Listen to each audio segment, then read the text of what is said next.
Overshadowed by its flashier cousins that got all the glory, the real workhorse of German armor was the Panzer IV. Wherever the Germans fought, the Panzer IV was there. From the beginning to the bitter end, from the deserts of North Africa to the frozen wastelands of the Soviet Union and everywhere in between, it turned young men inside into either hardened veterans or charred remains, and they weren't lacking horror stories. So, where does the story of the Panzer IV actually begin? January 1934. With the Reich still constrained by the Treaty of Versailles, German military planners discreetly issued requirements for a new medium tractor, their laughably transparent code for a medium tank. Under their revolutionary blitzkrieg doctrine, the Wehrmacht needed a support vehicle that could accompany all their other vehicles and provide them with direct high-explosive support. The idea was that the Panzer I and II would engage infantry. The Panzer III would serve as the main anti-tank weapon with its 37mm gun, and the Panzer IV, now called accompanying vehicle, would work alongside them, filling the gap in high explosive firepower with its short-barreled 75mm Howitzer-Reek gun. Due to the limitations of early industry, a practical design was chosen and production began. The initial production Model A had just 15mm of frontal armor and leaf spring suspension, far less sophisticated than the torsion bar systems favored by German engineers, but significantly easier to manufacture. Only 35 of these Model A's were produced before improvements began rolling in, with additional armor plates, engine and visibility improvements, etc. Then the infamous September 1st, 1939 came. Germans had just a little over 200 Panzer IVs among their 2,700 tanks. They were distributed sparingly with 20 to 30 tanks per division, ready to shock the world. Panzer crews spearheaded the new Lightning War, pushing through Poland for 72 hours continuously. You might wonder how they managed to stay wide-eyed and combat-ready for 3 days straight. The answer is Perverten, a fancy German name slapped over what was actually methamphetamine pills issued mostly to tank crews, especially drivers. Imagine an entire mechanized force, high on government-approved methamphetamine, charging straight at you. Jokes aside, drugs weren't the main reason Germans were so effective, but rather a well-coordinated operation, with all army branches working closely together. The Panzer IV did its job just as intended, supporting other tanks with a howitzer that immediately proved effective. Its armor turned out to be its biggest flaw, incapable of stopping any anti-tank weapons. Later in the invasion of France, in isolated cases where panzers met French B-1 tanks, it was proved that the 75mm howitzer was useless against armor. But as it was never intended to fight tanks, this wasn't a big deal. But we said that the Panzer IV was the main workhorse. Well, things were about to take a dramatic turn. Production began mounting up, reaching over 8,500 Panzer IVs of all models by the end of the war. The assault gun is actually the only fully tracked vehicle Germans produced more than the Panzer IV, with around 10,000 units. Panzer IV crews would find themselves facing a rude awakening on the Eastern Front in 1941. The German High Command had expected another swift victory, and initially everything seemed like one. But soon their tank crews encountered Soviet T-34s and KV tanks, which were virtually immune to almost everything the Germans had at the time except for 88mm flak anti-aircraft cannons. On the other hand, their panzers were being pierced by Soviet 76mm high-velocity guns. Hitler, reading these panicked reports, made one of his rare, sensible military decisions. At first, the Panzer III was upgraded from 37 to 50mm cannon, but this one also quickly became obsolete, because the tank designed to fight other tanks could no longer be up-armed due to its smaller turret ring, which couldn't accommodate anything larger than a 50mm gun. Hitler ordered the development of a high-velocity 75mm gun for the Panzer IV, which had a turret ring 12 inches larger. The result was the F2 variant, equipped with the quite formidable version of the famous 7.5-centimeter Pak 40, now capable of penetrating 77 millimeters of armor at 1,800 meters. Thus, the Panzer IV became something entirely different than originally designed, with a weapon completely opposite to the 75mm howitzer. But what about the crews? They were designed and trained as essentially artillery support on tracks, and all of a sudden, they got a high-velocity gun and became a designated anti-tank weapon and a main battle tank.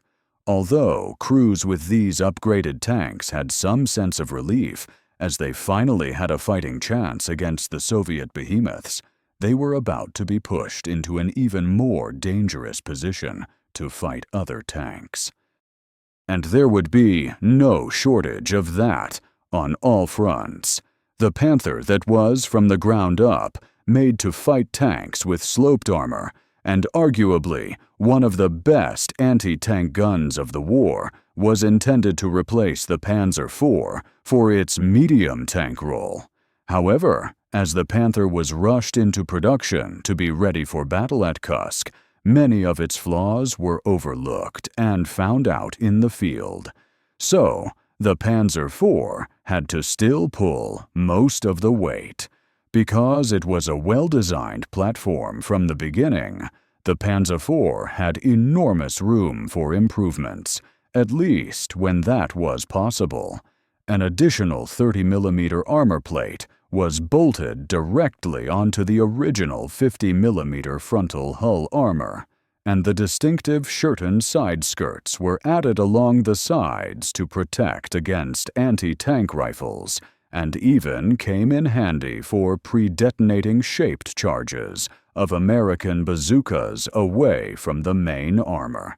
But crews were frustrated by how those skirts were easily torn off when driving through dense brush. The frontal armor in upgraded versions was now strong enough to deflect Sherman's 75mm medium-velocity shells. By late 1942, the Panzer IV was facing a new enemy in North Africa. The F2 and G variants became known as Panzer IV Specials among British tankers, who quickly learned to respect their firepower. At Kasserine Pass in February 1943, they destroyed over 20 M3 Grants and early model Shermans while suffering minimal losses. The longer L-48 gun could penetrate a Sherman's frontal armor easily at over 1,000 meters, while the Sherman's 75mm needed to close to within 500 meters to have any hope of penetrating the Panzer IV's enhanced Glockus plate. North African combat proved unique for all tankers, and Panzer IV crews fared no different. Machines and people were brought to the breaking point in extreme heat during the day and cold at night with flies and sand everywhere. Inside temperatures easily exceeded 50 degrees Celsius, 122 degrees Fahrenheit. The five-man crew fought from basically an oven surrounded by ammunition, equipment, and each other's sweat. Metal surfaces were untouchable by bare skin, and they could and did literally bake eggs on their armor. They were fighting over fuel and water more than anything else. Sand and dust in the lubricant oil could turn grease into grinding paste, causing guns to jam, tracks to disintegrate, and engines to overheat or seize up. In the open desert, a broken-down Panzer could easily mean death or capture, so crews were highly motivated to improvise repairs. By early 1943, the Afrika Korps was cornered in Tunisia, outnumbered, and cut off from supplies as the Allies pressed their final offensive with no route of escape. As defeat became inevitable, orders were given to destroy any remaining panzers to prevent them from falling into Allied hands. One veteran recounted how his crew poured sand into the fuel tank, ran the engine until it seized, then hammered rocks into the barrel, loaded an H-shell, and fired the gun remotely with string. This left the tank completely wrecked with dead engine and exploded gun, so it was useless to the enemy. However, if you could ask any veteran Panzer crewman about their worst posting, they'd usually point east.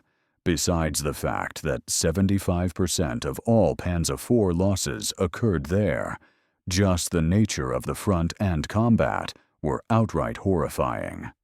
Mass waves of Soviet tanks charging in seemingly endless numbers and extremely close combat broke tankers' psyche. The subtle -40 degrees Celsius temperatures, snow, and mud were havoc on machines and people, just like heat and sand in Africa. The transmission fluid became so viscous that it had to be heated with torches for up to an hour before the tank could move.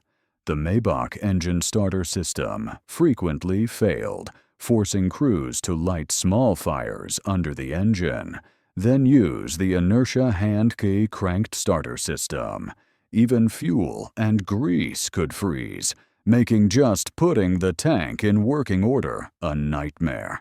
Crews improvised to somewhat heat their tank overnight and slept inside breathing gasoline fumes to not freeze to death. While frostbite was a common thing, ammunition storage was another horror for its crew. The Panzer IV carried between 80 to 87 rounds of 75mm ammunition, depending on the variant, and it was stored in bins throughout the fighting compartment, including vulnerable positions in the hull sides. Unlike late-war American tanks with wet ammo storage that cleared their lights every time reputation, a penetrating hit in Panzer IV often caused catastrophic secondary explosions.